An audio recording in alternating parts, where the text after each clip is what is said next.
So I think the question facing us today is, how do you know when a business idea is unique and in fact has market demand?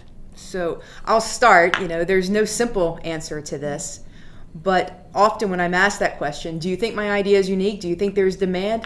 My quick answer is go out and find some customers. I mean, the problem today, I think, with a lot of young entrepreneurs is they create something and then go try to find the market.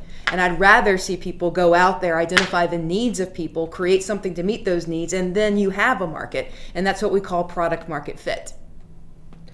They also need to definitely do their homework. I'm always amazed how many folks come to me, they think they have something unique, and then literally I go on the computer, I search a few terms, and multiple products come up.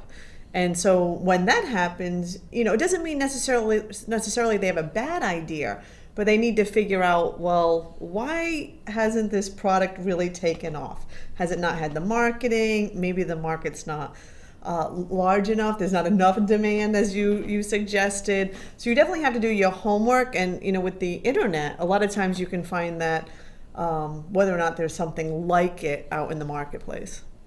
Yeah.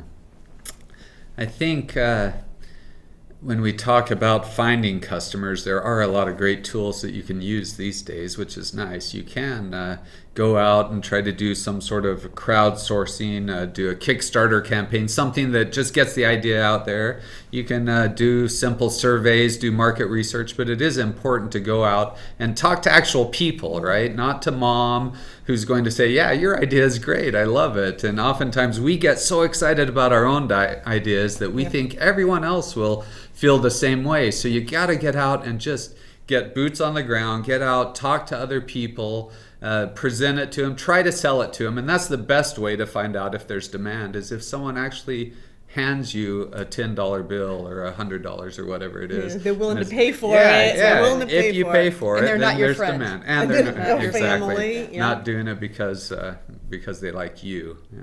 That brings up another issue with a prototype. So a lot of times when we have students of entrepreneurship or even aspiring entrepreneurs, they'll try to describe what their product or their new business idea is. And it's really hard to envision, would I buy it? What is it going to do? So if you can get a prototype really, really early to do some type of field test, or even start, if it's more of a service business, you start it part-time and to see again, is there demand? Are people willing to pay for it? That way you haven't invested a ton of money into it. You haven't quit your job yet, but you that field test is so incredibly important to see if there's a possibility there. Yeah, and multiple field tests. Sometimes it's not about prototyping the entire idea, but just part of it in order to answer some questions that you have and building that knowledge into the next iteration.